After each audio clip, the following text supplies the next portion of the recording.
পাইছে বাইদেউ আগতে পালি एतद् नवभुक्तानि गन्धवरुड पुष्पाणि जलस्थानि श्वेतं नमो शिवाय नमो एतानि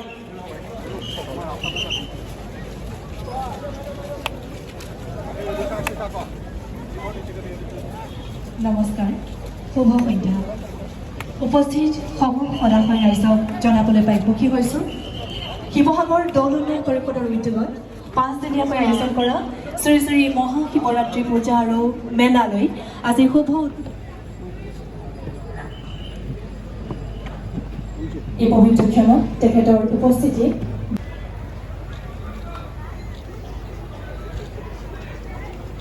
অন্যতম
ভক্তবৃন্দৰ ভোট বৈছে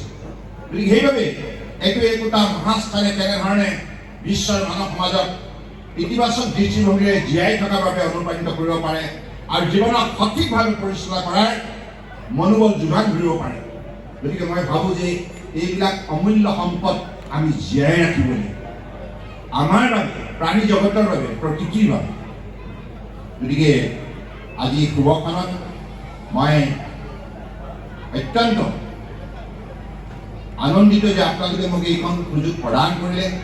মোৰ ইমান উপলব্ধি নাই কিন্তু মই ভাল পাওঁ যে সমাজত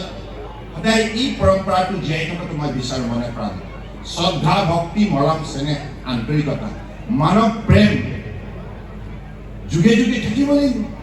প্ৰেম মানে হৈছে ভগৱান প্ৰকৃতিৰ প্ৰতি আমি ভাল পোৱা ভাৱ জীয়াই ৰাখিব লাগিব মানুহে মানুহক মৰম কৰিব লাগিব আৰু তেনেধৰণে সমাজ শক্তিশালী হয় সমাজৰ মনোবল বৃদ্ধি পায় সমাজৰ দৃঢ়তা বৃদ্ধি পায় দেশতকৈ মোমাই দাবা নহয় এই বাক্যশাৰী ক'ৰ পৰা আহিছে ভক্তি মাতৃভূমিৰ পৰা প্ৰতি থকা ভক্তিভাৱৰ বাবে এই উক্তি প্ৰকাশ পাইছে সেইবাবে নিজৰ মাতৃভূমিতকৈ শ্ৰেষ্ঠ কোনোৱে হ'ব নোৱাৰে তাহানি মহাভাৰতৰ দিনতেই এই বাণী প্ৰদান কৰি গৈছে আৰু সেই বাণী যুগে যুগে বিভিন্ন সময়ত বিভিন্ন বীৰে নিজৰ মাতৃভূমিৰ প্ৰতি জনসাধাৰণৰ মাজত চেতনা জগাই তোলাৰ বাবে এই উক্তি প্ৰকাশ কৰিছে গতিকে সেইবাবে মই ভাবোঁ আজি আমাৰ মাজত সেই স্বৰ্গদেউসকল নাই যদিও তেখেতসকলৰ আদৰ্শ বিৰাজমান এই মহান স্বৰ্গদেউসকলে ইমান সুন্দৰভাৱে আমাক এটা ব্যৱস্থা প্ৰৱৰ্তন কৰি গৈছে কিন্তু সাধাৰণ ব্যৱস্থা নহয় হাজাৰ হাজাৰ বছৰৰ বাবে এই ব্যৱস্থাই জাতিটোক মানৱ সমাজত শক্তি যোগান ধৰিব ভক্তিৰ অনুভূতি প্ৰদান কৰিব